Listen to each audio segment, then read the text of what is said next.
ஒரு அரசியல் தலைவர், கட்சி தலைவர், அப்புறம் ஒரு சர்வீஸ்ல இருக்கிற ஒரு ஆபீசரும் இந்த மாதிரி பப்ளிக்கா ஒரு ஆர்கியூமெண்ட் ஈடுபடுறது என்னை பொறுத்த வரைக்கும் நல்லது கிடையாது.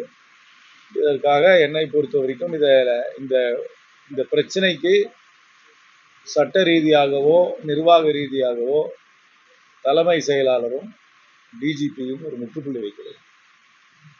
இது இந்த ட்ரெண்ட் என்கரேஜ் பண்ணக்கூடாது. ஒரு சிவில் சர்வெண்ட் மேல இவர் மிரட்டல்லாம் கொடுத்துருக்காரு. அவர் சட்டப்படி அவர் ஆக்ஷன் எடுக்கிறார். ஆனால் இது ஒரு பிரஸ் மூலமாக 2 பேரும் ஒரு வாக்குவாதத்தில் ஈடுபடுவது என்னை பொறுத்த வரைக்கும் ஒரு ரொம்ப நல்லது கிடையாது. இது என்னை பொறுத்த வரைக்கும் டிஜிபியும் தலைமை செயலாளரும் இதில் தலையிடணும். சட்ட ரீதியாக நடவடிக்கை எடுக்கலாம்.